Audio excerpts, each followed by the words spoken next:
Alhamdulillah, teman-teman semua kita bisa berjumpa lagi pagi ini ya di hari ketiga sharing subuh Ramadan bersama anak Indonesia. Dan pagi ini yang akan sharing subuh adalah Pak Radit ya dengan surat Al-Zalzalah.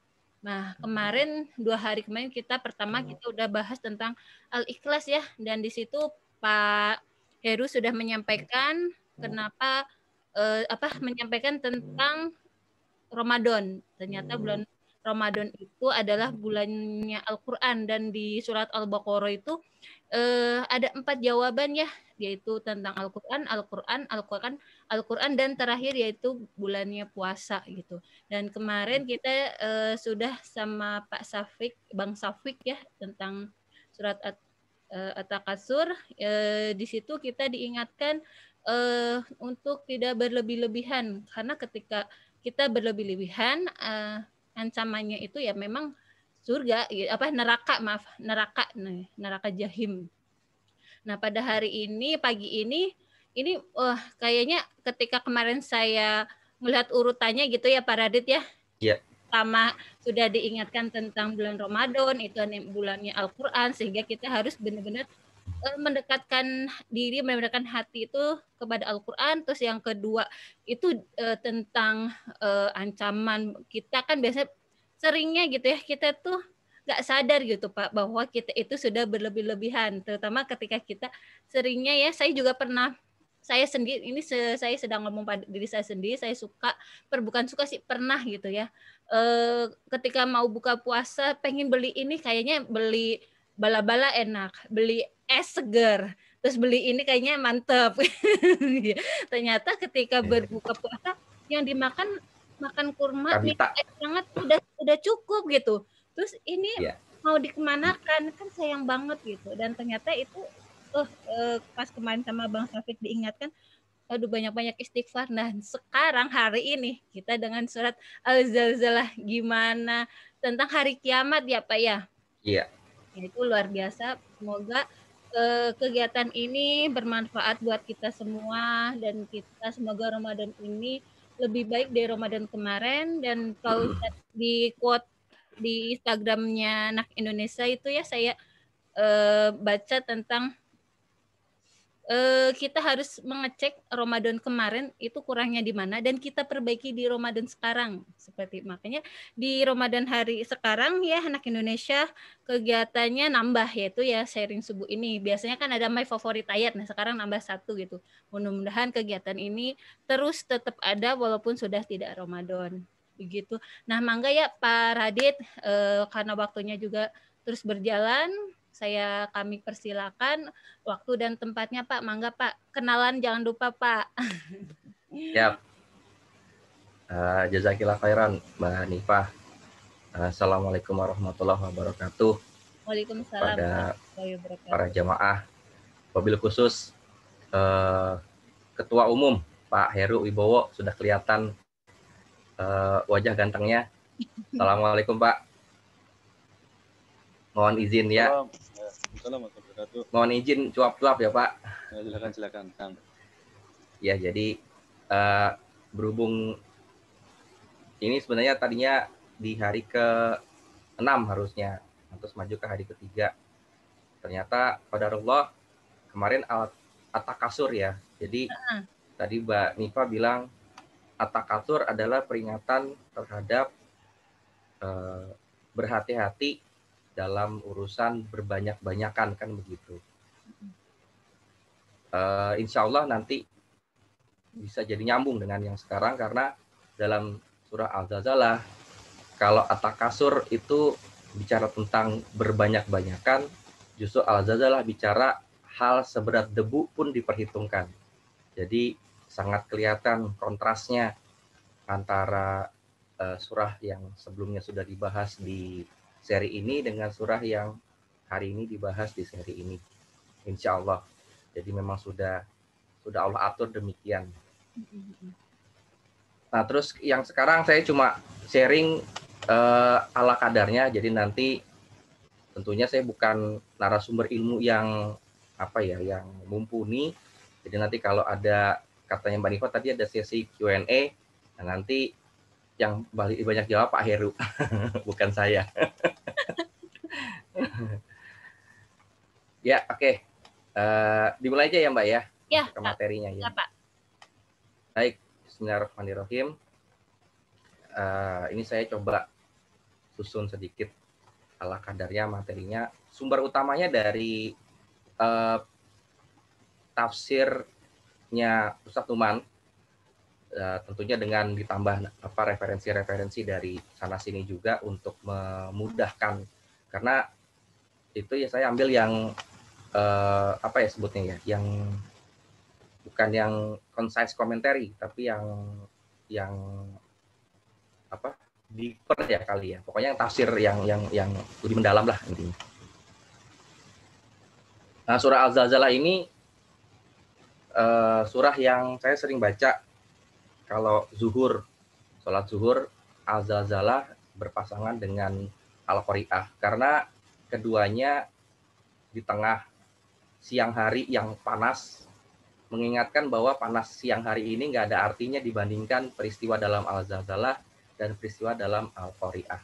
Itu buat saya pribadi yang saya jalani. Jadi saya senang pakai baca surah ini di sholat zuhur ketika siang hari, mengingatkan gitu. Oke, kita langsung masuk aja. Materinya nggak saya bikin terlalu gimana-gimana, jadi straight to the point aja. Masuk ke ayat pertama. A'udzubillahi minasyaitonirrajim. Bismillahirrahmanirrahim. Saya bacakan dari awal dulu. Idza zulzilatil ardu zilzalaha wa akhrajatil ardu athqalaha wa qala al insanu ma laha. Yauma idzin tuhadisu akbaroha bi anna rabbaka auhalaha. Itu 5 ayat pertama yang kita akan bahas lebih dulu. Nanti setelah itu masuk ke 3 ayat terakhir, totalnya ada 8 ayat. Ayat ke-1, Idza zulzilatil ardu zilzalaha. Jadi kata zalzalah, idza zulzilati, nah zulzilat itu berasal dari kata zala yazilu. Jadi zalzala itu pengulangan, seperti waswasa, itu seperti itu. Jadi itu merupakan pengulangan yang kata dasarnya adalah zala yazilu, yang artinya tergelincir atau terpleset atau tersandung. Jadi zalzala yuzalzilu itu karena ada pengulangan, maka perbuatannya pun maknanya adalah berulang, karena penjelasan dari Ustadz Numan adalah takror lafzi wa takror maknawi. Lafaznya berulang, maka maknanya pun berulang. Jadi kalau zala yazilu itu kepleset, kesandung, maka zalzala yuzalzilu adalah kepleset, kesandung yang berulang kali. Nah, kenapa kok disebut seperti itu? Karena kalau kita perhatikan, kalau ada gempa yang tentunya bukan gempa yang hanya lampu bergoyang-goyang aja ya gitu, tapi gempa yang seluruh bangunan, orangnya semuanya gerak semua ya, terpengaruh semua, maka orangnya bergerak seperti orang yang tergelincir berkali-kali gitu, kepleset berkali-kali. Ini saya buka catatan saya, kebetulan nggak saya tulis di materinya. Dalam surah lain disebutkan bahwa pada hari itu orang itu akan kelihatan seperti mabuk, padahal mereka sebenarnya nggak mabuk gitu. Jadi orang kalau mabuk itu kan cenderungnya kan seperti orang yang ya karena kesadarannya nggak komplit gitu ya, nggak bener gitu, sehingga dia cenderungnya seperti orang yang itu kepleset berkali-kali, seperti orang yang kesandung berkali-kali gitu. Nah, jadi zala yazilu diulang 2 kali, maksudnya diulang jadi zalzala yuzalzilu, itu adalah makna originalnya. Dalam surah sebentar. Nah ini. Asal surahnya saya lupa, nanti mungkin bisa dibantu oleh jamaah yang lain. Wa taron nasu sukaro wa mahum bisukaro. Ya. Jadi engkau akan melihat manusia pada hari itu sukaro, mabuk gitu. Wa mahum bisukaro, padahal mereka nggak mabuk. Ya, surah Al-Hajj. Surah Al-Hajj. Jadi inna zalzalatas, nanti saya masukin di sini. Inna zalzalatas sa'ah syai'un azim. Sungguh zalzalah dari as-sa'ah. As-sa'ah itu kalau lebih enak kalau dalam bahasa Inggris the time lebih enak. Kalau dalam bahasa Indonesia kalau tulis waktu akan membingungkan. Tapi kalau dalam bahasa Inggris disebut the time itu cukup memberikan gambaran bahwa ini adalah waktu yang tertentu gitu. Tapi kalau dalam bahasa Indonesia kan nggak ada kata the, itu kan nggak ada. Al dalam bahasa Arab, dalam bahasa Inggris itu the, dalam bahasa Indonesia kan nggak ada itu waktu. Jadi cuma bisa tulis paling huruf besar waktu gitu ya. Jadi saya tulis ini seperti ini karena nggak enak kalau tulis sungguh zalzalah dari waktu gitu, aneh. Jadi sungguh zalzalah dari as-sa'ah suatu hal yang sangat besar. Nah lanjutannya di ayat keduanya, wataron nas sukaro wa mahum bisukaro, dan engkau, yaitu engkau dalam hal ini yaitu Rasulullah SAW, melihat manusia mereka mabuk padahal tidaklah mereka mabuk. Jadi ini karena sama-sama menggunakan kata zalzalah ya, jadi ini menjelaskan yang ada di surah Al-Zalzalah, saling menjelaskan. Nah, kata zulzilat itu bentuknya bagi jamaah yang sudah belajar bahasa Arab dengan Ustaz Tuman pasti langsung tahu. Zulzilat bentuknya bentuk lampau, feminin, tunggal, orang ketiga pasif. Jadi kalau diterjemahkan itu digoncangkan. Ya, bentuknya pasif. Nah, bentuknya feminin. Kenapa? Karena nanti ada al-ard, ada bumi. Bumi itu secara statusnya itu adalah, secara gendernya adalah feminin dan tunggal. Ya, karena bumi posisinya pihak ketiga, jadi ya kata gantinya orang ketiga. Jadi zulzilatil ardu zilzalaha artinya seperti apa? Yang pertama mesti dipahami bahwa bentuk kalimatnya itu maf'ul mutlak, yang fungsinya kalimat berbentuk maf'ul mutlak adalah 3, ada penegasan, ada jumlah, ada jenis. Dalam konteks ini adalah penegasan. Contohnya, dorob tuhu dorban. Dorob tu itu aku memukul. Sorry, ini salah nih. Ini saya harus saya revisi dulu nih. Aku memukulnya, bukan dia. Sip. Dorob tuhu dorban artinya dorob tu aku memukul, hu dia. Kalau dalam bahasa Inggris ya, I hit him with a hit. Gitu. Ya pastinya kalau aku mukul pasti dengan pukulan kan gitu.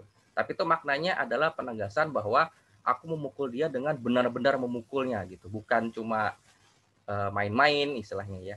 Jadi benar-benar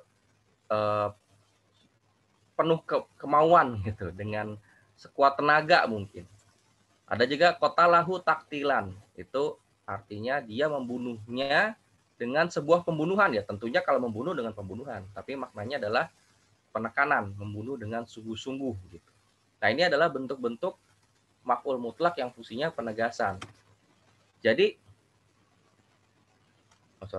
nah zulzilatil ardu zilzalaha kalau bentuknya maf'ul mutlak dengan fungsi penegasan tadi, harusnya zulzilatil ardu zilzalan. Tadi perhatikan ya polanya ya. Dorob tuhu dorban. Kota lahu taktilan. Semuanya pakai an belakangnya. Tapi ini enggak. Ini bentuknya zilzalaha. Ada bentuk kepemilikan. Ya, jadi seperti kalau kita sholawat gitu ya. Kalau kita syahadat kan, asyhadu anna Muhammadan abduhu wa rasuluhu, kan ada bentuk kepemilikan ya, abdi hambanya yaitu Allah, dan rasulnya gitu kan, rasulnya Allah gitu. Nah ini zilzalaha, jadi zilzalnya bumi gitu sebenarnya, hanya di sini ada kepemilikan, bukan zilzalan. Kalau zilzalan itu jadi jatuhnya nggak ada kepemilikannya, harusnya begitu. ternyata di sini Allah gunakan redaksi yang berbeda gramatikanya. Jadi kalau zilzilatil ardu zilzalan harusnya bumi digoncangkan dengan sebuah goncangan. Jadi bumi digoncangkan dengan benar-benar, dengan habis-habisan lah, begitu boleh dibilang. Kalau zilzalan. Nah, kenapa ini zilzalaha? Jadi kalau zilzalan itu bumi digoncangkan dengan habis-habisan, kalau zilzalaha berarti goncangannya bumi atau gempanya bumi.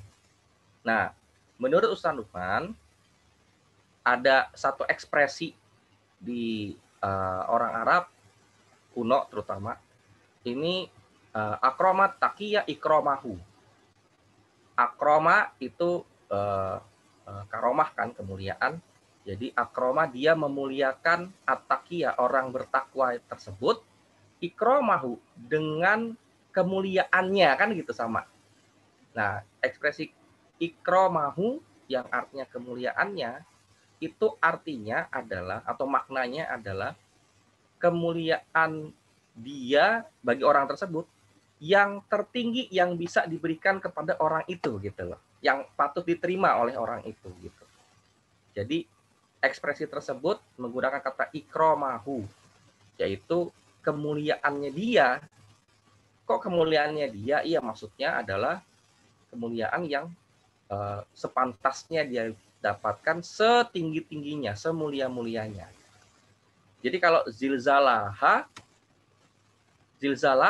berarti artinya kalau disambung dengan ekspresi ini adalah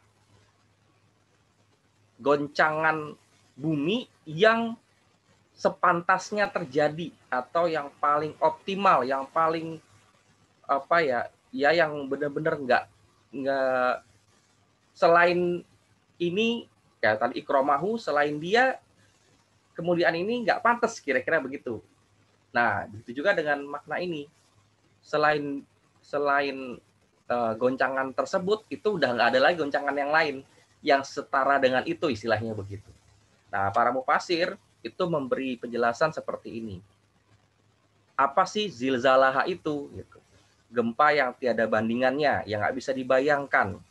Ada lagi yang menjelaskan bahwa gempa yang sudah dijanjikan bumi akan dilakukan. Jadi sejak awal bumi sudah ditetapkan bahwa nanti pada akhirnya akan ada sebuah tujuan yang akan dilakukan oleh bumi, yaitu gempa itu sendiri. Jadi dari sejak awal softwarenya itu sudah ditetapkan pada bumi bahwa nanti ketika waktunya sudah tiba, bumi akan gempa habis-habisan gitu. Dan bumi sudah menunggu hal tersebut untuk terjadi dan dilakukan olehnya. Ya, kemudian ada lagi yang menyebutkan gempa yang tidak pernah ada dan tidak akan pernah ada lagi. Jadi kalau gempa kita kan sekarang ini kan kalau kita gempa kan ya ada gempa di sana sekian skala Richter, ada gempa di sana sekian skala Richter. Jadi ada pembandingnya. Kalau ini udah nggak ada gitu. Udah nggak ada pembandingnya lagi. Sebelumnya nggak pernah ada gempa seperti ini dan setelah ini udah nggak ada lagi karena ya tentunya sudah final kan. Dan gempa yang melanda setiap bagian bumi tanpa terkecuali. Jadi kalau kita sekarang gempa kan cuma lokal ya, satu daerah gitu kan, nggak seluruh bumi. Bayangkan seluruh bumi yang sekian luas ini, semua titiknya itu gempa. Semua tanpa terkecuali. Di dalam laut, di atas daratan, dimanapun itu. Dan terakhir ada lagi mufasir yang mengatakan bahwa zalzala itu seperti waswasa. Waswasa itu bentuk pengulangannya itu karena pengulangan ya, maka bentuknya tuh terjadi berhenti gitu. Terus seperti itu polanya. Jadi zalzala itu gempa berhenti. Dan itu terus terjadi seperti itu. Jadi kalau digabungkan semua penjelasan ini, maka sulit sekali membayangkan kalau sekarang kita punya gempa mungkin paling tinggi, saya nggak tahu berapa skala Richter ya, yang sekarang secara sejarah gitu ya. Saya nggak sempat riset dulu. Bayangkan, bukan bayangkan, nggak bisa dibayangkan gitu. Kalau nanti pada saat ini tiba, ya apabila peristiwa ini tiba, gempa ini udah bukan gempa yang yang bisa dibayangkan lagi gitu. Sudah bukan gempa yang bisa kita pahami lagi gitu. Gempa yang benar-benar satu-satunya itu kira-kira. Jadi kalau digabungkan semuanya, maka penerjemahan dari ayat ini yang komplit semuanya ya seperti ini, sepanjang ini. Jadi kalau terjemahan yang sekarang kita punya kan terjemahan ringkas gitu kan. Tapi kalau benar-benar semua makna ini aja mungkin belum cukup mewakili. Jadi apabila bumi dilanda apabila bumi dilanda gempanya bumi yang segoncang-goncangnya sebuah gempa. Ada penjelasan yang nggak ada bandingan, yang tidak terbayangkan gitu. Yang tidak pernah ada sebelumnya, tidak akan ada lagi nanti. Dan setiap bagian bumi terjadi, dan hal ini terjadi berulang kali dalam terjadi berhenti. Itu kira-kira terjemahan dari Idza Zulzilatil Ardu. Kita mesti bisa punya imajinasi gitu. Bagaimana memahami ayat ini, bahwa gempa ini kita ingat, mungkin di antara jamaah ada yang pernah mengalami gempa atau pernah melihat gitu ya, mungkin dari video atau dari rekaman dokumentasi film dokumenter misalnya. Nah, gempa yang hebat itu masih ada bandingannya gitu. Nah, ini udah nggak ada bandingannya pada hari itu gitu, pada saat itu. Baik, kita masuk ke ayat kedua. Wa akhrajatil ardu athqala.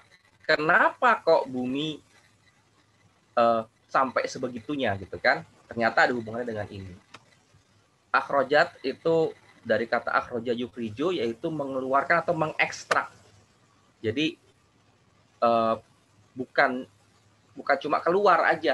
Keluar ada banyak kata dalam bahasa Arab yang artinya keluar. Tapi ini ada makna mengekstrak. Ada makna lainnya yang itu mengekstrak. Seperti sesuatu kayak kita meres jeruk lah gitu. Nah, penting ini memahami makna lain dari kata akhraja yukhriju ini. Kemudian akhrajil ardu athqalaha. Athqal itu adalah bentuk jamak dari bentuk tunggal tikol atau tikel. Tikol atau tikel itu adalah artinya adalah beban, muatan. Kemudian yang sifatnya memberatkan. Jadi beban itu ada beban itu umumnya kalau ada kata beban biasanya memang sifatnya itu nggak enak lah, sesuatu yang nggak enak lah gitu. Tapi kalau muatan kan mungkin sesuatu yang umum ya. Tapi kalau beban itu sebenarnya bisa dua, bisa negatif, bisa positif gitu. Tapi kalau dalam konteks ini, tikel itu adalah sesuatu yang juga memiliki makna memberatkan atau membebani. Kata tikol atau tikal juga digunakan untuk kesusahan, kesukaran gitu. Dan menariknya, kata tikol atau tikal ini juga memiliki arti endapan yang tersisa di dasar. Menarik ya, ini ada salah satu, saya buka kamus buka kamus ini, jadi ternyata ada salah satu maknanya seperti itu gitu. Jadi ketika digabungkan dalam ayat nanti, nah mufasir menjelaskan kata tikal atau tikol ini ada beberapa pendapat. Ada yang pertama, segala isi bumi yang sifatnya berharga yang sekarang dikejar oleh manusia. Ada resources sumber daya alam ya, ada minyak bumi keluar semua, ada batu bara ya, itu kan semua diperebutkan kan, hasil tambang semuanya, logam mulia, macam-macam lah. Tapi pada hari itu semua itu keluar, tapi manusia udah nggak peduli gitu. Karena apa? Karena mereka baru sadar ternyata kalau udah peristiwa, balik ke ayat pertama, kalau udah peristiwa sebesar itu terjadi, manusia udah nggak peduli lagi dengan ada satu danau yang isinya minyak bumi, udah nggak ada artinya gitu. Karena jauh lebih mengerikan keadaan gempa itu sendiri dibandingkan apa yang dikeluarkan oleh bumi yang selama ini diperebutkan oleh manusia. Kembali ke At-Takasur kemarin, yang manusia habis-habisan mengumpulkan.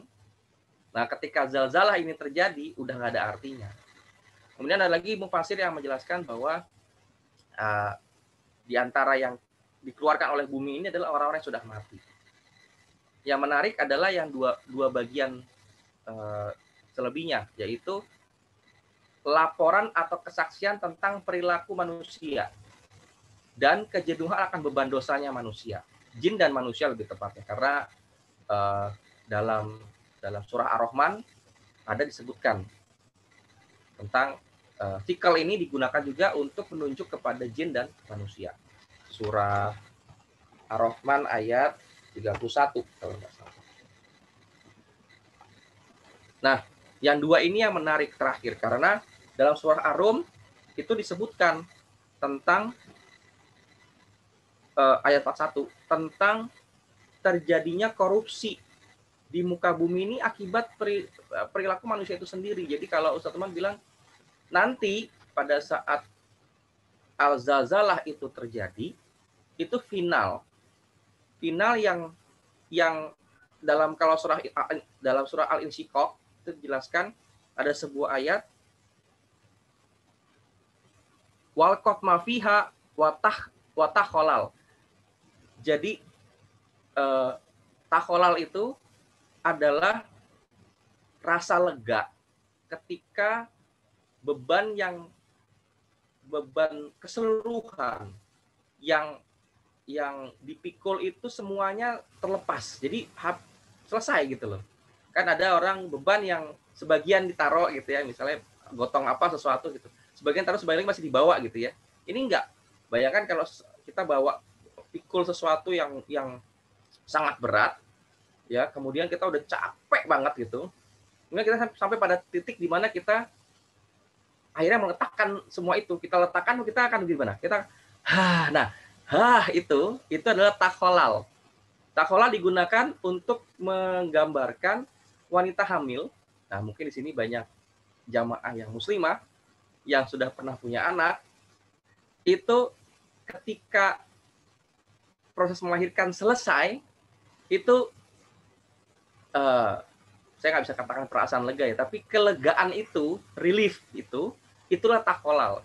Dan itu menggambarkan bagaimana bumi ketika nanti mengeluarkan semua ini tadi gitu. Makanya termasuk di dalam penjelasan Mufasir adalah kejenuhan akan beban dosa manusia.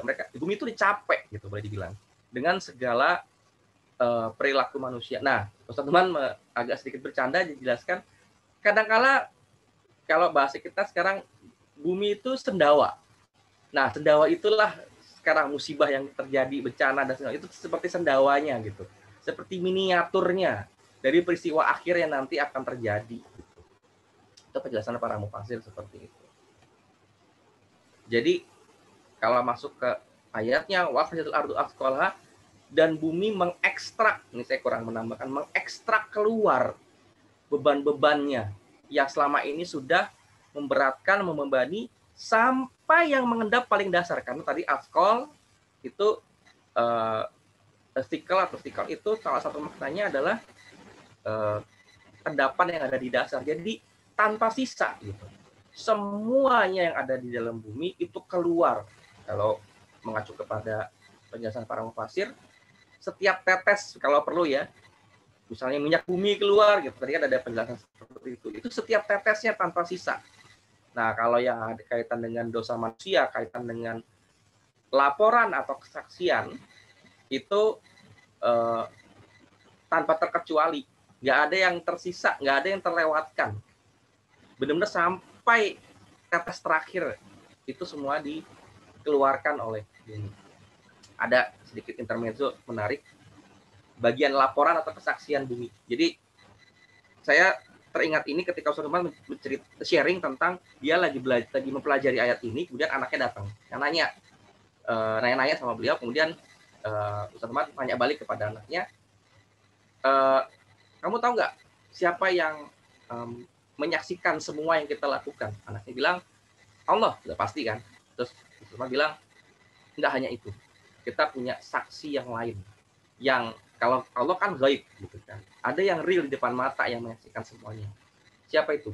Bumi gitu. Dia bilang sama anaknya. Dan itu satu hal yang perlu kita renungkan benar ya. Nah, saya ketika mendengar satu teman sharing tentang itu, saya teringat ya karena saya kebetulan dunianya itu berkutat dengan lintas agama, ada kaitan dengan kesaksian ini. Jadi kalau di saudara-saudara kita di agama sebelah itu sering mengatakan bahwa kitab mereka ya, kitab kami ini adalah kitab catatan kesaksian gitu. Jadi kitab tersebut isinya adalah kesaksian dari orang-orang yang menyaksikan atau yang mengetahui atau yang melihat peristiwa-peristiwa yang ditulis di sana. Nah, yang menarik adalah ketika menggunakan kata kesaksian, ternyata dalam Quran kita diajarkan bahwa kesaksian yang paling harus kita pikirkan adalah kesaksian yang ada di depan mata. Pertama adalah bumi, kedua diri kita sendiri. Dari Ustaz Umar juga menjelaskan bahwa nanti kan di hari kiamat semua anggota tubuh kita kan bicara. Jadi tubuh kita jadi saksi, bumi jadi saksi. Gitu. Itulah kesaksian yang sebenar-benarnya. Itulah kesaksian yang paling berat. Karena tadi ini, askol, sampai titik yang paling akhir, sampai peristiwa perbuatan kita yang paling kita nggak pernah, mungkin nggak ingat, semuanya akan keluar. Akan ditampilkan semuanya, akan disampaikan semuanya. Ini loh, the truth about orang ini. Gitu. Itu yang akan terjadi. Ini dalam konteks ini adalah bumi yang melakukan. Berat. Dan ini sangat berat.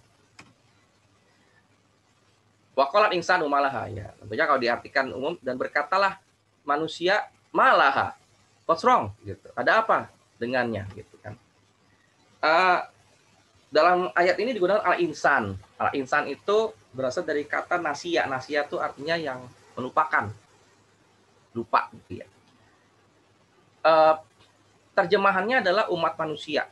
Nah, umat manusia itu, saya cek dalam kamus, ternyata ada pendapat dari salah satu ulama gramatika ya, itu Al-Fayumi dalam kitab beliau Al-Misbah Al-Munir, itu al-insan bisa bermakna tunggal, bisa bermakna jamak, bisa bermakna pria, bisa bermakna wanita. Gitu.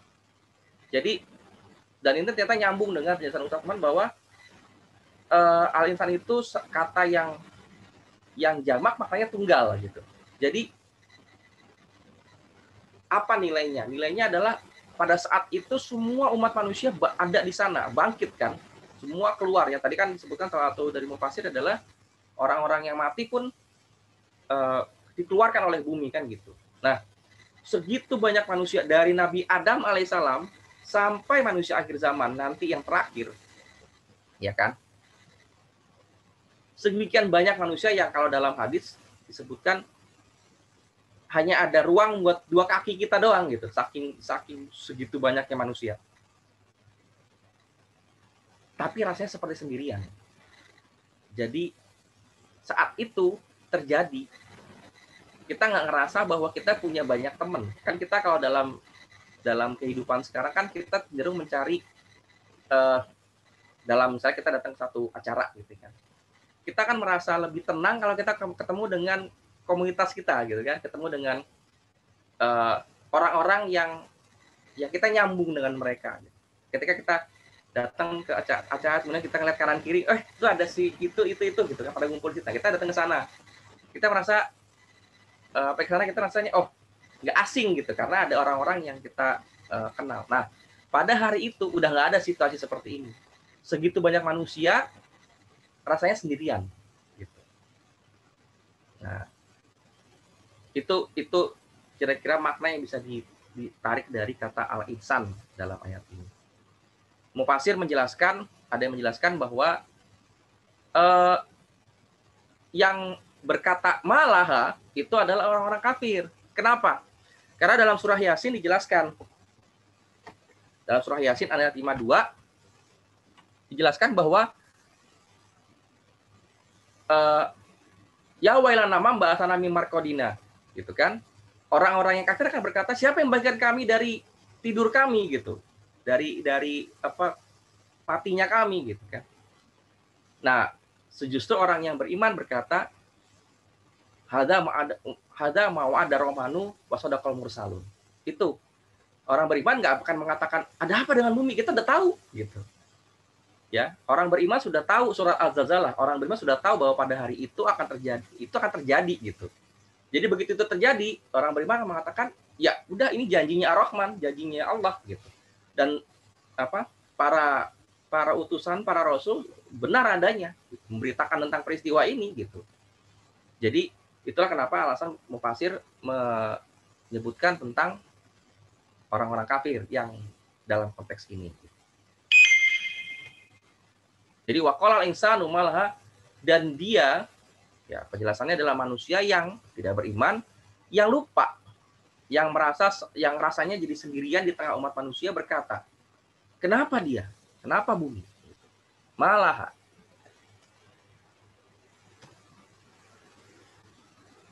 Ayat berikutnya, ayat keempat, yauma idzin tuhadisu akbaroha. Tuhadisu dari kata haddasa yuhadisu.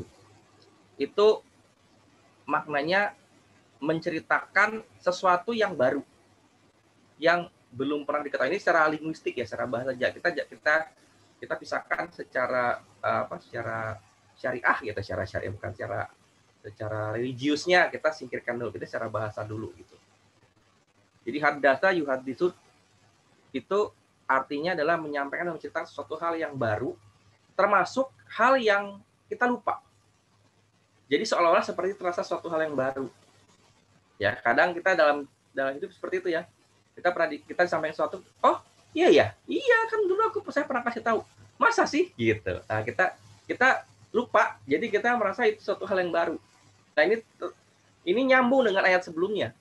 Al-insan adalah maknanya dari kata nasia yang artinya orang-orang yang artinya adalah lupa. Jadi di antara mereka mungkin kalau orang-orang yang tidak beriman, tadi jelas mufasir, ada yang mungkin tahu, ya, ada yang pasti mungkin tidak tahu, ada yang tahu, tapi karena dia anggap ini nggak penting, dia lupa. Jadi begitu itu terjadi, ya, mereka akan berkata malah, sepertinya seolah-olah ini sesuatu yang dia nggak tahu, padahal dia tahu, dia sudah pernah dengar, sudah pernah diperingatkan tentang hal ini, ya. Mungkin kafir yang dulu pernah beriman, kami kemudian kembali kepada kekafiran, itu bisa seperti itu kan. Jadi dia kenal, surah Al-Zalzalah ini dia kenal. Gitu. Tapi kemudian, karena dia kembali pada kekafiran, dia udah nggak peduli lagi, ya udah dia lupa. Gitu. Itu bisa seperti itu. Jadi haddasa yuhadisu artinya seperti itu. Akhbar itu bentuk tunggalnya khobar atau khobar, itu definisinya ada beberapa pengetahuan yang umum adalah pengetahuan tentang sesuatu. Jadi apapun pengetahuan tentang sesuatu itu khobar atau khobar. Dalam kamus disinonimkan dengan ilm. Tapi ternyata ada yang lebih spesifik dari khobar adalah kalau ilm itu umum semua hal, tapi kalau khobar itu pengetahuan tentang hal yang sifatnya tersembunyi. Ya, biasanya rahasia. Enggak selalu rahasia, tapi biasanya yang tersembunyi. Jadi dalam makna khobar atau khobar adalah hal tersebut mungkin yang tampak itu gampang diketahui, tapi yang sebenarnya kita nggak tahu. Nah, khobar itu adalah berita tentang yang sebenarnya tadi, pengetahuan tentang yang sebenarnya tadi, yang mungkin tertutupi oleh yang tampak gitu. Jadi kalau kita suka bilang yang eksplisit, yang eksplisit dan yang implisit. Nah, ini adalah keduanya. Jadi khobar itu mengetahui keduanya. Tapi lebih spesifik yang implisitnya, gitu. Yang internal atau the real condition gitu dari hal tersebut. Gitu. Jadi yauma idzin tuhadisu akbaroha artinya adalah pada hari apabila dia, yaitu bumi, menceritakan. Nah, ini kembali kepada askol, menceritakan, menyampaikan pengetahuannya tentang yang sebenarnya dari banyak hal yang terlupakan seolah terasa hal yang baru. Jadi Ustaz Teman jelaskan, bumi akan menyampaikan kesaksiannya sampai kepada hal terkecil. Tadi ada makna fikal, atau fikal adalah endapan paling dasar, jadi nggak ada sisanya, sampai pada hal yang kita sendiri sudah nggak ingat. Jangankan Jangankan perbuatan dosa yang kecil ya, yang gede-gede aja kadang kita nggak inget kan, gitu. Anggaplah kita mundur misalnya 5 tahun kemarin gitu, 5 tahun yang lalu gitu. Saya misalnya, saya 5 tahun yang lalu saya yakin kalau saya suruh sebutkan sekarang semua dosa saya yang lakukan 5 tahun kemarin, satu hari aja, maksudnya satu hari 5 tahun yang lalu gitu, saya nggak akan bisa menyebutkan semuanya. Saya yakin kita semua mungkin akan seperti itu gitu. Kita lupa. Nah, pada hari itu setiap hal ini akan disampaikan oleh bumi tanpa terkecuali, tanpa sisa. Sampai endapan paling akhir pun akan disebutkan oleh bumi. Inilah makna yauma idzin tuhdisu akhbaroha. Bumi tahu tentang yang sebenarnya. Kita ngomong di depan Allah, enggak, saya enggak begitu. Oh, enggak bisa. Bumi udah akan sampaikan. Enggak, gitu. Yang aku yang kau pijak. Ketika kau lakukan itu, aku yang kau pijak. Gitu. Dan aku tahu kau lakukan itu. Kira-kira seperti itu gambarannya. Ngeri kondisinya. Yang terakhir, pada rangkaian pertama ini, bi anna rabbaka auhalaha. Auha itu memiliki arti mewahyukan, mengilhami, memberi isyarah.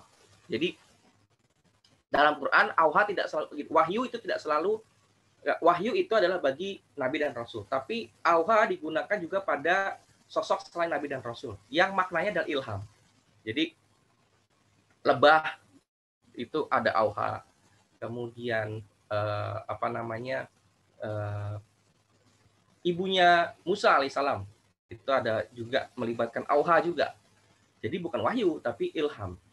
Ya, kalau semacam ya, kalau di sini dalam salah satu arti memberi isyarat gitu ya, itu datang tapi dari Allah sumbernya. Auha itu sebenarnya dari Allah. Yang menarik adalah di anna rabbaka auha laha. Secara kalimat harusnya auha ilai. Auha ilai. Saya pakai gunakan bentuk umumnya ya. Kan kalau auha laha kan bentuknya feminin. Laha itu bagi dia perempuan gitu. Dalam konteks ini adalah bumi, ya kan? Tapi bentuk aslinya adalah auha ilai. Bukan auha laha atau auha lahu gitu. Nah, dalam tafsir Ibn Katsir dijelaskan bahwa jadi dalam bahasa Arab ada teknik. Ini juga saya belum sepenuhnya bisa perdalam gitu. Tapi secara kulitnya, kalau menggabungkan dua bagian, jadi A1 A2 B1 B2, maka orang Arab punya teknik cukup gunakan A1 dan B2. Jadi saya ulang ya, A1 A2 B1 B2. Ini satu kalimat itu ada dua bagian itu, A1 A2 B1 B2, maka dalam orang Arab punya sistem untuk menggabungkan keduanya, cukup A1 lalu tiba-tiba B2. Jadi A2 dengan B1 hilang. Tapi mereka sudah ngerti bahwa dalamnya ada itu. Nah, tafsir Ibn Katsir menjelaskan itu. Jadi auhalahu itu maknanya adalah auha ilahi azinalahu. Azina itu memberi izin. Jadi auha ilahi azinalahu itu artinya dia mengilhamkan atau mewahyukan kepadanya dan memberi izin untuknya. Jadi ilaihinya untuk auha, lahunya untuk izinnya.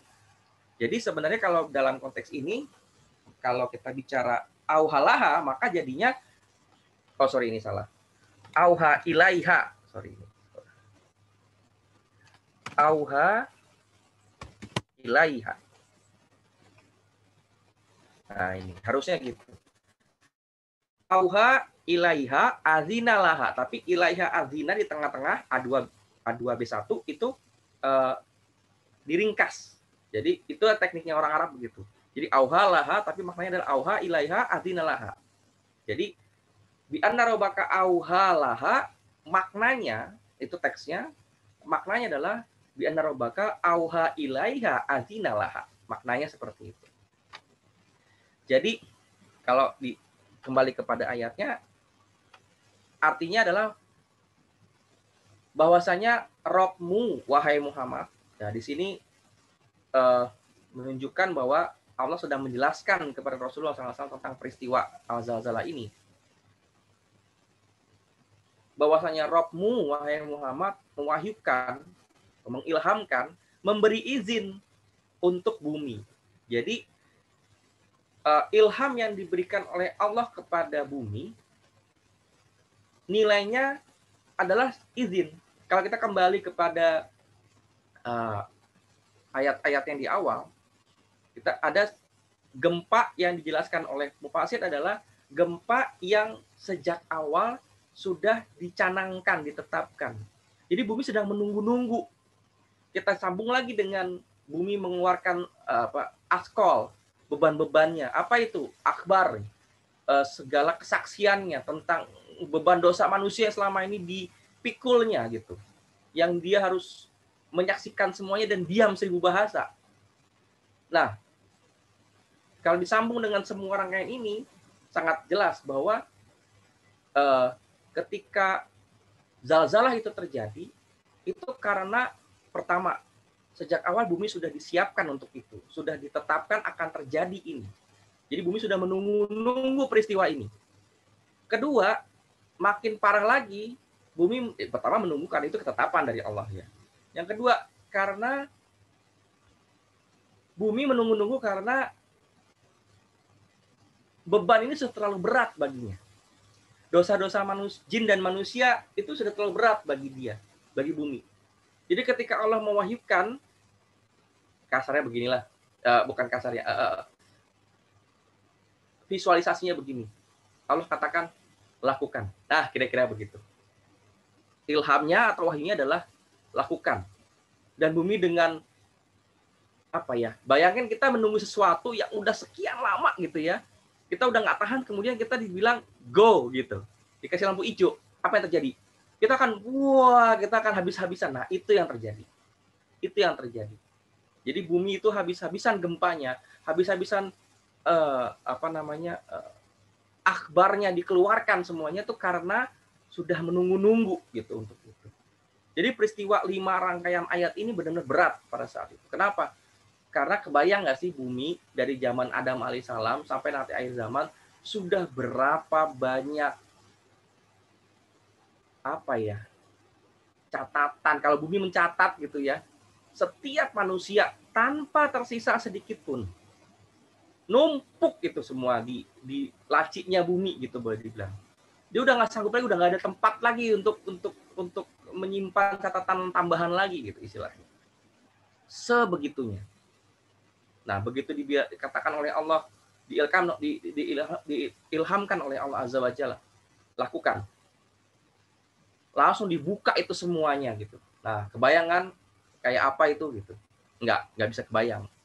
Nggak bisa dibayangkan. Tapi yang jelas berat sekali, mengerikan sekali keadaan saat itu.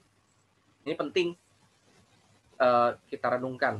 Dari ini kontras dengan yang kemarin kita dibahas di hari sebelumnya tentang at-takatsur, manusia sibuk dengan ngumpulin banyak-banyak, kemudian bertanding, bersaing, berkompetisi satu sama siapa yang paling banyak. Nanti semua itu dalam prosesnya ada yang dilakukan dengan cara yang tidak halal, dengan cara yang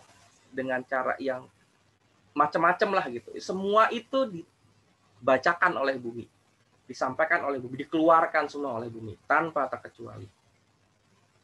Jadi kita nggak boleh fokus pada yang begitu berbanyak-banyakan, kita fokus kepada bagaimana saya berhati-hati kepada setiap hal terkecil yang akan terjadi dalam hidup saya, yang saya lakukan, yang saya pilih untuk katakan. Nah, katakan itu yang langsung yang berat. Kalau lakukan mungkin kita masih bisa sadar.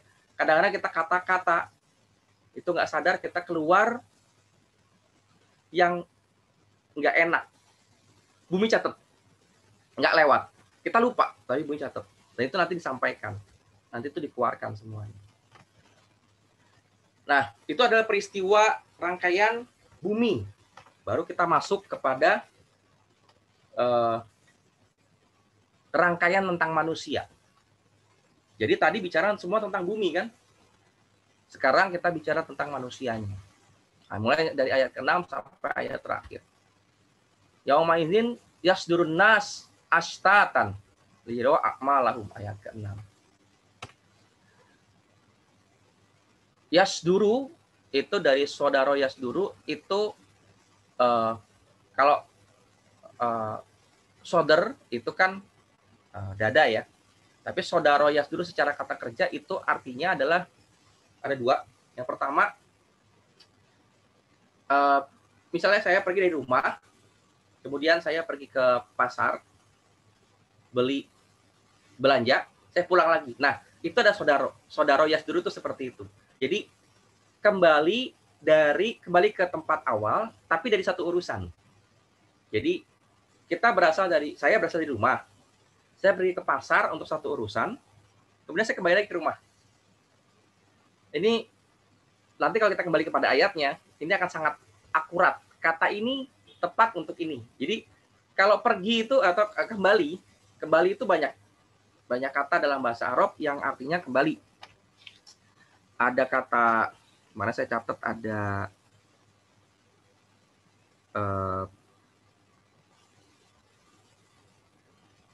sorry saya lupa. Ya sudah. Jadi intinya kata kembali dari dalam bahasa Arab itu ada banyak. Tapi yang maknanya adalah saya dari sini, dari rumah, pergi untuk satu urusan, kembali lagi ke rumah, kembali ke asal. Itu ini, saudara yasduru. Kemudian yang makna keduanya adalah diterbitkan. Jadi sesuatu hal itu diterbitkan atau disebarkan atau diumumkan. Itu kata saudara yasduru juga maknanya seperti itu. Misalnya pengumuman gitu ya, atau brosur gitu ya. Nah, itu juga menggunakan saudara yasduru ketika maknanya adalah saya kira dibarin brosur ya. Nah, itu kira-kira seperti itu. Nah, ashtatan itu berasal dari kata ashtatan bentuk jamak, bentuk tunggalnya adalah kata kerjanya syata yastutu. Itu cerai-berai. Cerai-berai, saling pisah, nggak teratur. Dan juga uniknya digunakan untuk kondisi gelisah atau bingung. Seperti orang yang kehilangan akal. Kata syata yastutu juga digunakan untuk makna itu. Jadi ashtatan bentuk jamaknya. Jadi yauma idzin yasdurun nasu ashtatan, hari apabila yasdurun nas, para manusia dikembalikan setelah selesai urusannya. Jadi manusia berasal dari Allah, punya urusan hidup di bumi, sekarang kembali kepada Allah. Jadi yasduru yang tepat untuk untuk konteks ini. Karena urusan manusia sudah selesai di bumi, di dunia, sekarang waktunya kembali. Gitu. Dan ashtatan nyambung dengan makna yasduru yang kedua, yaitu disebarkan. Manusia disebarkan dengan kondisi yang ashtatan, yang saling terpisah, saling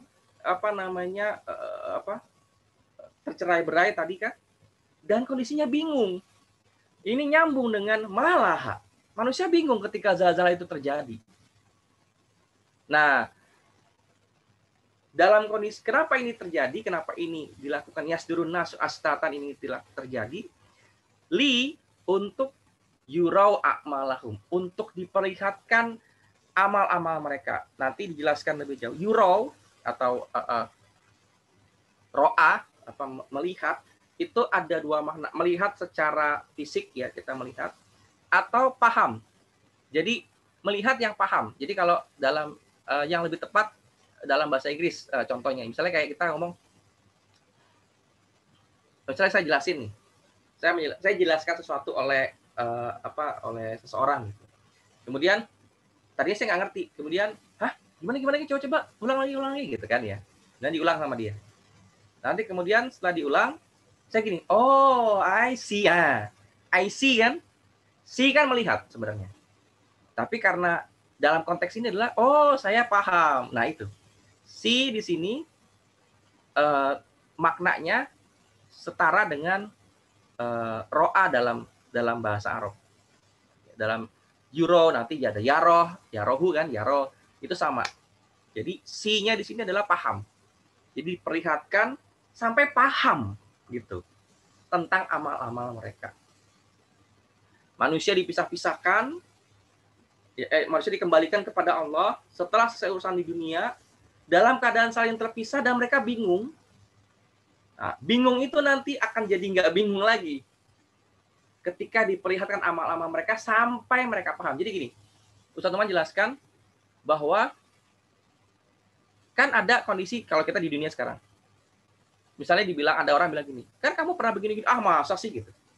Ya, kamu kan pernah bikin salah gini-gini, ah emang bener, kita nggak rasa kan? Ah masa sih? Oh nggak. Itu di dunia. Pada hari itu kita udah nggak punya lagi excuse. Kita nggak bisa lagi mengatakan, ah enggak ah gitu. Ah masa sih, nggak bisa. Kenapa? Karena bumi yang keluarkan, bumi yang menyebutkan, bumi yang memberikan kesaksiannya, dan bumi nggak lost sedikit pun. Kenapa? Kita bergerak dimanapun, mau kita berbuat baik di bumi, mau kita berbuat buruk di bumi, bumi kita injak gitu, bumi kita pijak ini gitu. Jadi setiap hal disampaikan oleh bumi. Pada saat itu ketika itu diperlihatkan kepada kita udah nggak punya waktu untuk, kita nggak punya ruang untuk berkata, ah masa sih, nggak bisa. Ah enggak gitu. Kalau dalam digabungkan dengan ayat-ayat yang lain ya, itu kira-kira ya, ini hanya analogi saja. Kalau zaman sekarang kita punya yang namanya kalau dalam dunia maya itu jejak dunia maya, ya video atau rekaman gitu kan ya. Nah, kira-kira analoginya nanti itu kita akan seperti melihat video kita sendiri. Jadi kita udah nggak bisa menyangkal. Karena di situ emang aktornya kita gitu. Di situ kita yang lagi berbuat. Kita udah nggak bisa mengatakan, ah masa sih begitu? Nggak bisa. Orang itu kayak kita di video ini kan, kita mau dikasih video kan, kita nggak bisa bilang, oh, itu bukan saya itu diedit. Nggak bisa. Gitu. Nggak bisa, karena itu real, apa adanya. Nah, kira-kira gambarnya seperti itu. Oke. Ayat 7 dan 8 saya gabung karena sebenarnya penjelasannya satu ya. Perbedaannya hanya sedikit. Fama ya'mal mithqala dzarratin khairan yarah wa may ya'mal mithqala dzarratin syarran yarah. Ya'mal dari kata amila ya'malu itu maknanya bukan hanya berbuat atau perbuatan tapi bekerja. Ada juga memakna kalau orang menempa itu besi itu, nah itu digunakan kata amila ya'malu juga. Berusaha keras ya. Ada konteks juga melayani misalnya, melakukan sesuatu yang diperintahkan misalnya, itu juga termasuk dalam makna amila ya'malu. Ada beda kalau dalam arti berbuat atau melakukan sesuatu, ada dua kata, ada amila ya'malu, ada fa'ala yaf'alu. Ustaz Numan jelaskan bahwa amal dan fi'al itu ada beda. Fi'al itu seperti kita bernafas, perbuatan yang terjadi tanpa kita tanpa keputusan gitu. Mendengar beda ya, mendengar dengan menyimak beda. Kalau kita mendengar kan kita ngapain aja kita pasti dengar. Kita lagi jalan nih, apapun ada suara di luar kan kita dengar tanpa kita sadar gitu kan. Ada suara burung, ada suara mobil lewat, ada suara orang bicara dan seterusnya, kita akan, tapi menyimak adalah ketika kita putuskan untuk saya mau coba fokus pada yang itu. Nah, itu adalah amal. Fi'al adalah kita mendengar semua. Amal adalah kita ngeh atau fokus terhadap sesuatu. Begitu juga dengan melihat. Ya. Melihat ya kita sambil jalan, kita di jalan gitu ya. Kita lihat apapun, tapi kita kalau saya membaca gitu ya. Kita fokus kalau membaca. Nah, membaca itu amal. Melihat itu fi'al, itu penjelasan dari Ustaz Numan seperti itu. Jadi ya'malu dalam konteks ini adalah perbuatan yang dengan sadar, dengan keputusan kita. Famay ya'mal, barang siapa yang dengan keputusannya, dengan penuh kesadaran dia lakukan. Nah, itu kira-kira ya'mal. Nah, ada sedikit teknis. Ya'malu Kan tadi artinya sebenarnya kan kata dasarnya ya'malu, bukan ya'mal. Ya'malu itu belakangnya u, domah. Bentuknya marfu, statusnya marfu. Kalau ya'mal ujungnya adalah sukun, mati kan? Itu bentuknya majzum. Statusnya majzum. Dalam bahasa Arab itu hal seperti ini itu ya'mal tadi itu ya adalah salah satu sinyal. Ada sinyal lain yaitu man kata di depan. Nanti dijelasin di selanjutnya. Jadi man ya'mal itu menunjukkan memberi tanda bahwa ini bentuknya adalah al jumlah asyartiyah, yaitu kalimat yang kalau dalam bahasa Indonesia tuh jika maka. Dalam bahasa Inggris itu if then. Jika A maka B gitu. Jadi kondisional namanya, kalimat kondisional. Nah, kalimat kondisional itu punya 3 komponen. Penanda, syarat, dan akibat. Penandanya ada banyak. Ada in, man, ma, mata, aina, ainama, anna. Ini kan yang dalam Quran kira-kira ini ya. Nah, dalam ayat ini man. Faman ya'mal wa man ya'mal. Man itu memberikan penanda. Belum final bahwa ini adalah jumlah asyartiyah, belum final, tapi sudah sinyal lah gitu. Siap-siap ya gitu kira-kira ya. Man. Begitu masuk ya'mal, karena tadi bentuknya majzum, bukan marfu, bukan ya'malu tapi ya'mal, makin kuat loh. Oh, ini adalah jumlah asyartiyah. Nah, bentuk syaratnya yang mana? Ya'mal, miskola, zarrotin, khairon, atau syaron. Jadi kata kerja yang merupakan syaratnya, kan syartiyah kan, yaitu ya'mal, miskola, zarroh, khairon, atau syaron. Nah, akibatnya nanti adalah yarohu. Jadi, kalau kita gunakan jika maka, bentuknya jadi jika ya'mal miskol ya faman ya kan, kemudian jika lalu ya'mal miskola dzarratin khairon atau syaron, maka yarohu. Kira-kira begitu maknanya kalau dalam bentuk jumlah asyartiyah. Nah, miskol tadi kita di depan ada kudangan askol ya kan. Askol itu beban. Miskol itu adalah yang setara dengan beban. Jadi al-miskol itu digunakan untuk menyebut batu timbangan. Kalau kita pakai zaman dulu tuh ya, kalau di Indonesia ada timbangan bebek ya, yang apa namanya ada bebek-bebekannya gitu. Nanti kalau sudah pas gitu ya, bentuk paruhnya itu maka itu sudah seimbang. Nah, untuk menyeimbangkan itu kan satu sisi kita taruh beban yang kita mau timbang, di sisi lain adalah batu timbangannya. Nah, batu timbangan itu adalah al-miskol gitu. Jadi untuk mengetahui bobot dari sesuatu, dari si yang kita timbang tadi, kita butuh sesuatu yang setara. Nah, yang setara itu adalah miskol tadi itu. Jadi untuk menyeimbangkan si timbangan bebek itu tadi. Nah, zarroh, menarik ini. Zarroh, orang Arab kuno, itu digunakan, orang Arab kuno ya, itu digunakan secara definisinya itu untuk menyebutkan telur semut atau larva semut. Bagi mereka itu yang terkecil gitu. Ya, ada yang juga mengatakan yang terkecil bagi mereka adalah semut merah, yang kita kan kalau semut merah kan ukurannya beda-beda tuh ya. Ada kecil banget gitu. Kalau gigit, kalau misalnya ada semut kejepit di sela-sela jari gitu atau sela-sela siku gitu.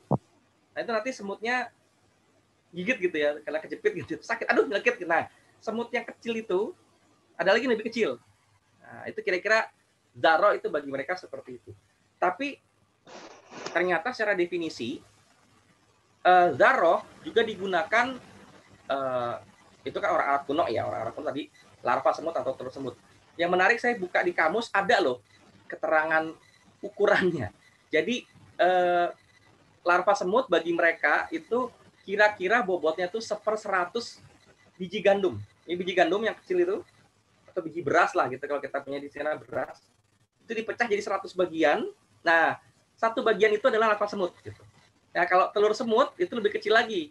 Itu menurut kamus ya, ini menurut kamus definisi ya. Jadi 1/4900 itu penjelasannya panjang gitu, nggak usah saya detailin. Jadi biji gandum dipecah jadi 4.900 bagian. Nah, satu bagian itu adalah zaroh gitu. Sebut mereka zaroh itu satu bagian dari 4.900 tadi itu tadi. Nah, dalam perkembangannya zaroh punya makna kalau kita buka jendela pagi hari gitu ya. Kemudian sinar matahari kita biarkan masuk lewat celah jendela. Nah, kita akan melihat ada yang terbang-terbang itu. Ada kayak titik-titik debu gitu ya, yang terbang-terbang. Nah, itu zaroh. Itu zaroh. Ya, jadi gampangnya sih mungkin kalau definisi umumnya adalah hal gimana ya? Hal paling kecil di dunia ini yang ada. Maka kalau dalam terjemahan ada yang disebut dengan atom gitu ya. Nggak apa-apa, boleh. Tapi pokoknya intinya adalah hal terkecil dengan bobot paling kecil juga di dunia ini gitu. Itu adalah zaroh. Kontras ya, kita bicara mithqal adalah batu timbangan. Batu timbangan digunakan untuk mengetahui bobot dari suatu benda yang kita timbang. Maka batu timbangan harus punya berat. Harus punya berat. Tapi zaroh justru cenderung nggak punya berat. Jadi mithqala zaroh itu artinya adalah yang kalau ditimbang maka mithqalnya, batu timbangannya itu adalah zaroh. Jadi apapun yang ditimbang tadi, yang kita ingin tahu bobotnya tadi, itu ditimbang dengan batu timbangan atau mithqal, yaitu zaroh. Baru dia bebeknya itu tadi, bebek-bebek kadar itu pas. Gitu. Seperti itu gambaran mithqala zaroh. Ya. Ngeri loh, ini ngeri. Maksudnya kalau ini kita renungkan dari awal gitu ya. Jadi, fama ya'mal mithqala dzarratin khairan yarah wa may ya'mal mithqala dzarratin syarran yarah. Lalu barang siapa yang tadi jika maka ya, jika dia berbuat dengan kesadaran amal khairan, suatu kebaikan yang khairan itu kebaikan yang, jadi khairan sama syarron itu dijelaskan oleh suatu teman adalah khairan adalah kebaikan yang umumnya orang tahu gitu. Ya kita misalnya kita menolong zaman kita sekolah dulu ya, membantu orang tua menyeberang gitu ya. Nah, itu adalah kebaikan yang orang juga tahu gitu, itu kebaikan. Nah, itu adalah khair. Khairan itu seperti itu. Sesuatu yang lumrah lah, kebaikan yang lumrah yang dipahami orang. Syarron kebalikannya. Keburukan yang semua orang tahu, semua orang jelas sepakat gitu, nggak ada perbedaan tentang hal itu. Misalnya merampok gitu ya, membunuh ya, itu udah jelas gitu. Orang yang tanya merampok baik atau buruk, pasti bilang buruk gitu. Nah, itu adalah syarron. Jadi khairan adalah kebaikan yang lumrah yang orang umumnya akui, dan syarron kebalikannya. Jadi fama ya'mal mithqala dzarratin khairan, lalu barang siapa yang jika dia berbuat dengan kesadarannya suatu kebaikan yang lumrah, yang standar lah gitu, bobotnya setara debu, maka dia akan melihatnya dan paham. Wa may ya'mal mithqala dzarratin syarron yarah, dan barang siapa yang jika dia berbuat dengan kesadarannya suatu keburukan yang umum yang orang tahu, yang orang akui itu adalah keburukan, bobotnya setara debu, maka dia akan melihat dan paham. Kali ini kita kembali dari awal rangkaian surah ini. Bumi akan mengeluarkan semua hal, ya kan? Bumi akan memberitakan khabarnya, semuanya, akbarnya. Jadi askolnya dikeluarkan, ya kan? Akbarnya dikeluarkan. Dan semua hal ini kita sebagai pelakunya Bahkan sampai yang bobotnya hanya setara debu yang sebegitu tidak signifikannya. Bahkan bukan tidak signifikan, mungkin kita bahkan tidak memandang itu sebagai ada artinya. Dan bumi tidak melewatkan itu, semuanya ditunjukkan. Semuanya dihadirkan. Dan bumi udah menunggu untuk mengeluarkan semua itu karena sudah capek, udah jenuh.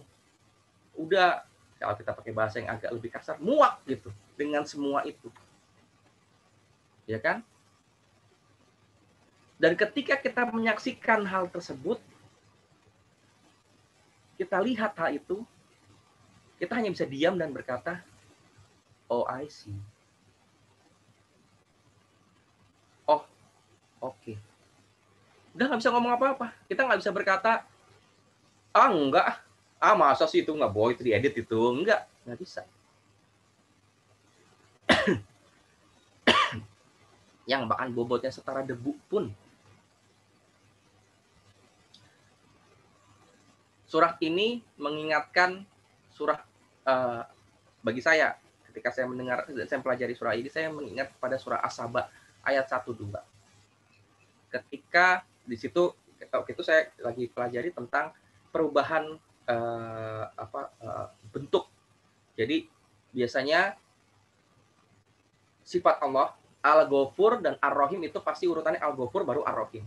Tapi surah As-Saba surah Saba ayat 1-2 itu ada bentuk yang berubah dari Al-Ghafur Ar-Rahim menjadi Ar-Rahim Al-Ghafur. Di situ Ustaz Tuman menjelaskan ya, yang ada kaitan dengan ini adalah untuk perbuatan yang baik, ini khairon dan syaron. Yang khairon kita butuh Ar-Rahim dari Allah. Pentingnya Ar-Rahim dari Allah. Ar-Rahman di dunia ini. Ya, ketika Ustaz menjelaskan tentang Ar-Rahman, Ar-Rahim, ya beliau sebutkan bahwa Ibn Abbas menyebutkan Ar-Rahman dunia ini, Ar-Rahim nanti. Nah, Ar-Rahim di sini. Khairon adalah nanti ketika kita yaumul kiamah. Kita butuh Ar-Rahim dari Allah. Yang bobotnya setara debu, kita butuh Ar-Rahim dari Allah bahwa itu akan, ya Allah mudah-mudahan itu dikali lipatkan. Sekian kali lipat, jadi bobotnya jadi naik. Bobotnya jadi naik. Jadi nggak setara debu lagi. Waktu pertama originalnya hanya setara debu. Kita hanya menyingkirkan paku di jalan. Kalau dipandang paku, kita perbuatan itu dibanding seluruh perbuatan hidup dalam hidup kita, mungkin itu nilainya ya tadi. Skalanya mungkin jadi setara debu. Mungkin. Hanya dengan Ar-Rahim dari Allah, hanya dengan sifat Ar-Rahim dari Allah, yang seperti itu dianugerahkan berkali lipat nilainya. Bobotnya jadi naik. Dalam hadis ada disebutkan ketika ada orang yang ada sahabat yang diledekin lah sama sahabat yang lain karena jenggotnya cuma beberapa lembar. Kemudian Rasulullah SAW, kalau tidak salah nanti bisa dikoreksi kalau yang ternyata salah, apakah ini hadis atau apakah ini asar. Seingat saya sini hadis. Rasulullah SAW mengatakan bahwa mengingatkan jangan begitu. Itu satu jenggotnya itu setara dengan gunung Uhud loh. Gitu. Nah itu, kira-kira visualisasi seperti itu. Yang bobotnya setara debu, yang sebegitu ringannya oleh Allah dikali lipatkan. Nah, Ar-Rahim. Dan kita butuh Al-Ghafur untuk Syaron. Yang perbuatan yang buruk, yang bobotnya setara debu, kita mohon kepada Allah untuk ditiup dah hilang. Diampuni oleh Allah. Kita butuh Ar-Rahim untuk khairon yang bobotnya setara, yang mithqala dzarrah. Kita butuh Al-Ghafur dari Allah untuk syaron yang mithqala dzarrah. Dan bulan Ramadan ini adalah waktunya untuk khairon dikali lipatkan. Waktunya untuk khairon dikali lipatkan. Bukan at-takasur yang kita fokuskan, tapi khairon kita fokuskan. Bukan sibuk dengan dunia yang kita pikirkan, tapi sibuk dengan agama yang kita pikirkan. 30 hari, 24 jam sehari, berapa itu? Sekitar 720 jam. That's it, done, finish habis itu. Tapi pada waktu masa itu ada khairon. Ada pengalilipatan terhadap semua khairon yang kita lakukan. Ditambah lagi kita menunggu adanya Lailatul Qadar. Lailatul Qadar 1000 bulan nilainya. Lebih baik bahkan.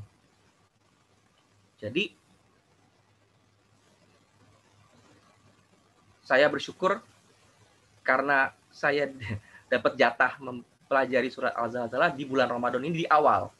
Jadi mundur kan tadi hari ke-6 jadi hari ketiga sekarang. Buat peringatan bagi diri saya sendiri untuk fokus pada bulan Ramadan ini. Khair. Yang mithqala dzarrah, bahkan khair yang mithqala dzarrah, just do it gitu. Lakukan.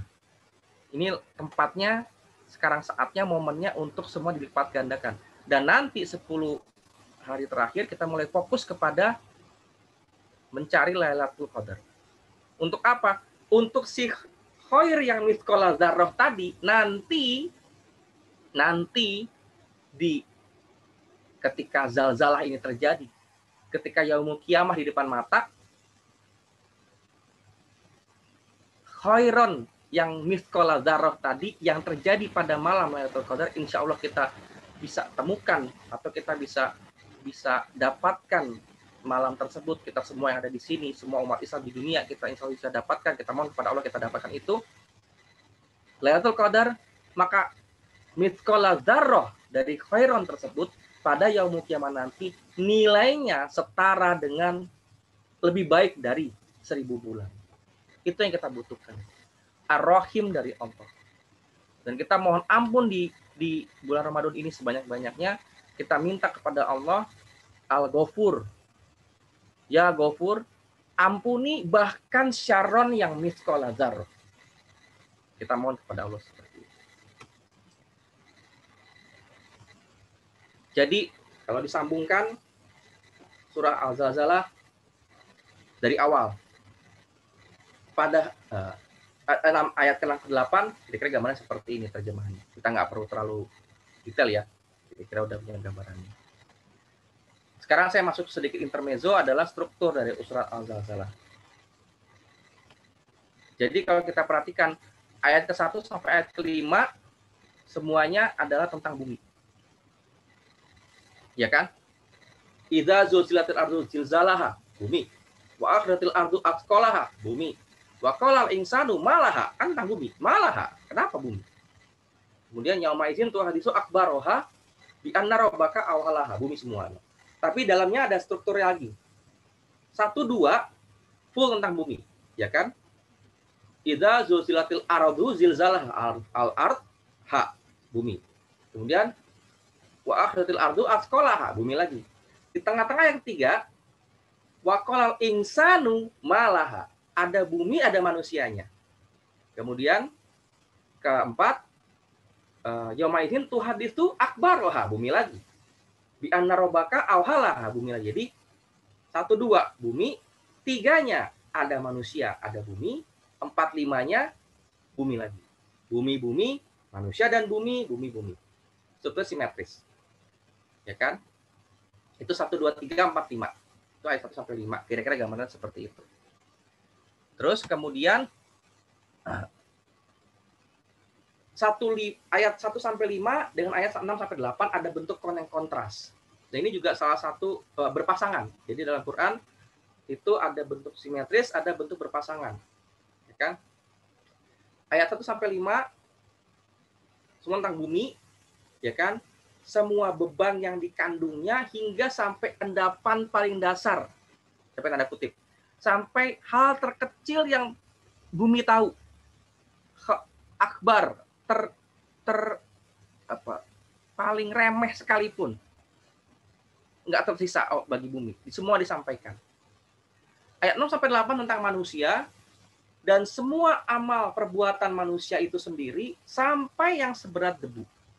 Jadi yang di depan bumi dan semua pengetahuan tentang perbuatan manusia sampai yang sekecil-kecilnya ditutup dengan manusia itu sendiri, ya kan, yang dengan amal-amalnya sampai yang seberat debu. Jadi awal surah dengan akhir surah itu sangat kontras dan saling berpasangan.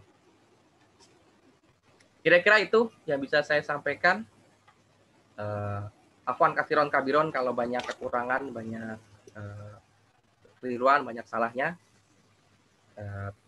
Silahkan dikembalikan kepada Mbak Nifah sebagai admin. Oke, siap. Barakallahu li wa lakum fil Qur'an azim. Terima kasih banyak Pak Radit atas sharing Ya. paginya hari ini ya. Luar biasa tentang surat Al-Zalzalah. Jadi saya juga teringat kembali bahwa surat Al-Zalzalah itu kan tadi Pak Radit bilang feminim. Feminim itu kan dari perempuan gitu kan ya Pak ya? Iya, jadi buminya. Itu kan perempuan. Nah, perempuan itu kan sifatnya kan feminim, sensitif. Jadi ketika kita berbuat salah gitu ya, bukan berbuat salah gimana ya, ketika kita kasar terhadap bumi gitu ya, bumi itu sebenarnya sedang ngambek, marah gitu, mungkin bisa ya, sehingga mungkin ada bencana seperti itu. Dan ketika di surat Al-Zalzalah ini adalah akan ada getaran yang tidak ada bandingnya, aku langsung mikirnya gini, aku langsung ngebayangin tentang perempuan gitu, sifat-sifat perempuan. Ketika perempuan itu pinter loh memendam perasaannya gitu kan. Tapi ketika diizinkan, silakan keluarkan unek-unek kamu, perasaan kamu. Keluar semuanya. Wah, keluar semua gitu. Iya. Al-Zalzalah ini, aduh luar biasa gitu. Kira-kira seperti itu. Ya. Baik, terima kasih banyak kepada Pak Radit ya, sekali lagi. Mungkin apakah dari Bang Syafiq, Pak Heru, atau teman-teman yang masih standby di Zoom ini mau menambahkan atau mau sharing, mau bertanya kepada Pak Radit, silakan ya, saya persilahkan, mangga. Pak Heru mau menambahkan kah? Bang Syafiq, ada Mbak Nurul, Mbak Ardina, silakan. Mbak Genis, nah ini ada Genis nih, Gen. Mau nambahin gak, Gen? Pak Heru, ada yang mau tambahan? Pak Heru, Bang Syafiq? Siap. Ini saya 3 poin aja. Pertama, terima kasih nih Kang Radit. Jadi jadwalnya maju ya dari jadwal sebelumnya. Jadi ini terima kasih sekali. Benar. Terus menurut saya ini untuk Kang Radit safe environment ya, nyaman di sini. Maksudnya nyaman dibanding kalau Kang Radit sedang berada di forum dialog antar umat beragama. Gitu. Iya betul. Kan biasa di sana gitu. Itu penuh zilzal juga ya, tapi zilzal dari teman-teman kita yang non Muslim. Jadi ini safe environment buat Kang Radit. Jadi saya melihat nih Kang Radit nyaman banget di sini. Iya. Terus kita juga bersyukur karena Kang Radit ini kan menurut saya cukup banyak melakukan riset. Jadi salah satu dari anggota komunitas Teman Al-Quran Indonesia yang menjadi good example gitu in doing some research. Jadi pagi ini kita siapa tuh? Jadi pagi ini kita menikmati hasil riset beliau gitu pada kesempatan yang luar biasa ini. Terus mungkin satu aja dari saya, tadi Kang Radit bilang suka baca surah ini di waktu sholat zuhur ya. Betul. Nah ini saya juga pernah melakukan research tentang surah-surah yang biasa dibaca oleh Rasulullah di sholat-sholat fardu gitu. Jadi kalau subuh biasanya Rasulullah baca apa aja gitu, yang pernah dibaca Rasulullah apa aja gitu kan, maghrib apa aja, isya apa aja. Nah pada saat saya waktu itu melakukan riset tentang surah-surah yang biasa dibaca Rasulullah, ketemu sebuah hadis riwayat Abu Daud nomor 693. Di situ dikatakan idza zulzilatil ardu fi raqatain, di salat subuh. Jadi menurut saya ini menarik ya, satu-satunya riwayat, ini hadisnya hasan derajatnya, satu-satunya riwayat yang menceritakan Rasulullah membaca surat yang sama di kedua rakaatnya. Dan itu dilakukan Rasulullah pernah dilakukan Rasulullah di salat subuh, yang pada waktu itu Rasulullah membaca idza zulzilatil ardu zilzalaha ayat sampai ayat. Jadi nggak apa-apa juga gitu misalnya dibaca di sholat zuhur, dibaca di sholat subuh juga Rasulullah ada contohnya. Dan ini surat yang dahsyat sekali ya. Ya. Saya kira itu aja dari saya. Terima kasih sekali lagi buat Kang Radit. Siap, jazakallah khairan, Pak Heru, Masya Allah. Wa jazakallah. Dari Bang Syafiq, jazakumullah khairan katsiran buat sharingnya. Banyak hal yang diingatkan lagi, terutama dengan definisi amma dan konteksnya Zaro. Bang Syafiq, halo. Ada Mbak Citra. Masya Allah ini udah lama banget ya Mbak Citra kita nggak ketemu. Jazakallah khairan Pak Radit atas ilmunya, barakallah. Dari Temi Rayana juga. Ya, Jazakumullah khairan, jazakumullah khairan. karena ini sepertinya nggak ada lagi yang mau bertanya, kita tutup aja ya Pak ya Pak Radit ya. Tapi sebelum saya tutup, saya mau menginfokan tentang satu kegiatan yang disponsori, bukan sponsor ya, disupport oleh komunitas Noman Alihan, yaitu kegiatan Tadabur Quran bersama Quran Journaling. Jadi sebenarnya ini kayak nyambung banget gitu Pak. Jadi kita dapat sharingnya tentang juz amma itu di sharing subuh ini, kemudian kita tadaburi lagi lebih dalam lagi, kita bikin journalingnya itu bersama tim Quran Journaling. Nah ini memang tidak berbayar, memang berbayar, tapi ATM-nya itu infak seikhlasnya, dan infak yang terkumpul itu kami bagikan kepada guru ngaji yang ada di desa-desa, kemudian yatim dan duafa. Jadi kita dapat ilmu sekalian kita beramal gitu. Bagi teman-teman yang mau yang mau ikutan, silakan bisa hubungi saya Nifa di 0822 14696244 atau DM di Instagramnya Quran Journaling. Pak, ini ada pertanyaan Pak. Ya. Assalamualaikum, Afwan Ustadz mau bertanya. Hari di mana bumi memperlihatkan perbuatan manusia yang dimaksud di ayat keempat surat Al-Zalzalah adalah hari kiamat atau nanti di padang mahsyar? Ya, Waalaikumsalam warahmatullahi wabarakatuh. Jazakumullah khairan atas pertanyaannya. Saya pribadi sih pertama Ustadz Numan ceramah dari atau kajian dari Ustadz Numan yang saya pelajari ini tidak menjelaskan sampai ke sana.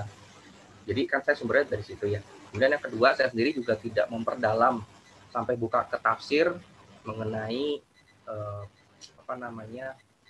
tafsir apa saja tafsir dari tentang Al-Zalzalah. Misalnya di kitab tafsir ya, yang saya gunakan penjelasan mufasir yang disebut oleh Ustadz Numan adalah sebagian besar adalah mufasir yang kitab tafsirnya itu tafsir linguistik. Jadi tafsir itu ada beberapa macam, ada tafsir yang yang umum gitu seperti Ibn Katsir, seperti At-Tabari gitu. Ada juga tafsir yang khusus linguistik seperti Al-Kasyaf yang Zamakhsyari, kemudian ada lagi Imam Al-Alusi juga ada tafsir Al-Alusi juga itu termasuk linguistik. Jadi kebetulan Ustadz Numan lebih banyak ke yang linguistiknya. Jadi lebih ke bahasanya. Nah, itu jawaban pertama. Jawaban keduanya, tapi kalau melihat dari rangkaiannya, kalau saya hubungkan dengan kajian dari Ustadz Yasir Qodi, beda lagi ini sumbernya, tentang perjalanan Judgment Day ya. Itu dari awal, mulai dari tanda-tanda sampai beliau bikin seri ya, dari tanda-tanda sampai ke Jannah dan Jahanam. Kalau dikaitkan dengan ayat ini sih sepertinya, jadi Yaumul Qiyamah itu satu rangkaian gitu. Jadi bukan kan pada saat yaum kan, kalau kita sekarang memahami yaum hari itu kan 1/24 jam kan, 1 kali 24 jam. Tapi kalau Yaumul Qiyamah kan udah nggak ada ruang dan waktu lagi. Jadi Yaumul Qiyamah itu dari pemahaman saya tadi ya, tentunya ini bisa salah, itu satu rangkaian. Nah, rangkaian ini dimulai dengan Al-Zalzalah ini gitu. Jadi setelah tanda-tanda gitu ya, tanda-tanda Yaumul Qiyamah, kemudian Yaumul Qiyamah itu sendiri dimulai dari Al-Zalzalah ini. Nah, apakah ada kaitan dengan antara Al-Zalzalah dengan padang mahsyar? yang mana kita tahu padang mahsyar adalah hari mahsyar kan, itu berkumpulnya kan semuanya manusia. Bisa jadi kan padang mahsyar itu kan lokasi ya, jadi mungkin tempat itu ya, kita semua ini kan ilmu yang gaib kan, kita kan nggak tahu, kita hanya bisa mengira-ngira gitu kan. Al-Zalzalah tadi, karena dari beberapa mufasir ada yang menyebutkan bahwa yang dikeluarkan oleh bumi adalah termasuk orang-orang yang sudah mati, berarti kebangkitan kan. Nah, kebangkitan itu kemudian padang mahsyar. Jadi rangkaiannya ini. Jadi yang sebenarnya terpenting bukan mengenai Al-Zalzalah ini, apakah ini momennya adalah hari Yaumul Qiyamah atau Yaumul Mahsyar gitu ya. Enggak. Sebenarnya sih kalau saya lihat dari surat ini, esensinya bukan di situnya, tapi lebih kepada nanti akan ada peristiwa seperti ini loh gitu. Apakah itu Yaumul Qiyamah, apakah itu Yaumul Mahsyar, kita nanti udah nggak mikirin ke sana pada saat itu terjadi. Poinnya adalah miskola daroh itu yang kita mau fokusin gitu. Jadi kalau Ustaz Thomas selalu mengarahkan kan, kita fokus kepada apa yang Allah memang ingin sampaikan ya. Kita fokus kepada apa yang Allah ingin sampaikan, yaitu miskola darotin khairon, miskola darotin syarron. Itu yang kita harus sorotin. Jadi bisa jadi ini adalah zalzalah, ini adalah permulaan dari Yaumul Qiyamah yang nantinya akhirnya lokasinya atau tempat itu disebut sebagai padang mahsyar. Jadi itu satu rangkaian besar sih kalau menurut saya sih. Demikian dari saya. Afwan jika kurang tepat. Baik, terima kasih banyak Pak Radit atas jawabannya. Semoga terjawab ya, Teh Nur Latifah.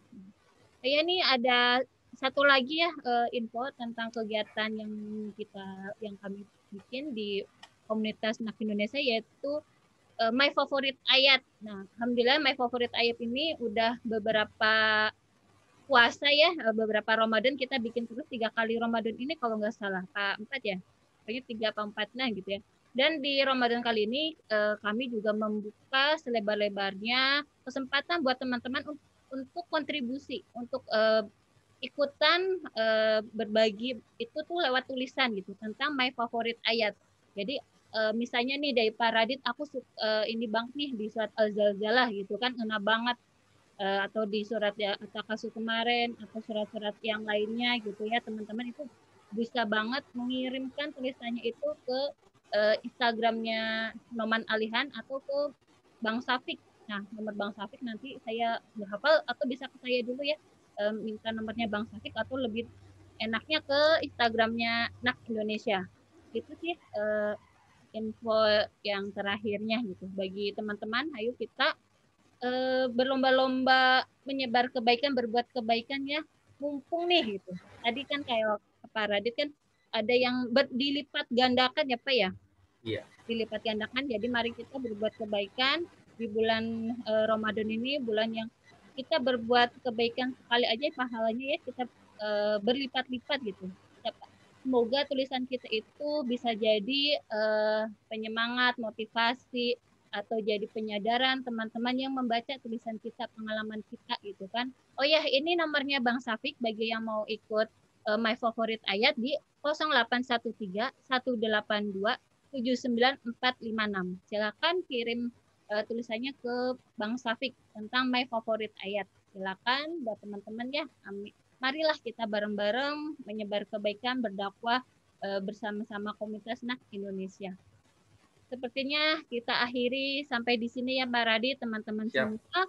Terima kasih banyak kepada Pak Radit sekali lagi dan teman-teman semuanya yang sudah hadir di sharing subuh pagi ini, di sharing yang ketiga.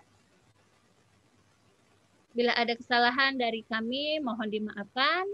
Mari kita tutup pertemuan kali ini, pagi ini, dengan bacaan hamdalah. Alhamdulillah, amin. Kita tutup dengan doa kafaratul majelis. Subhanallah. Assalamualaikum warahmatullahi wabarakatuh. Waalaikumsalam warahmatullahi wabarakatuh. Jazakumullah khairan, katsiran semuanya. Pak Radit nanti minta PDF-nya ya Pak ya, yang tadi. Iya, siap.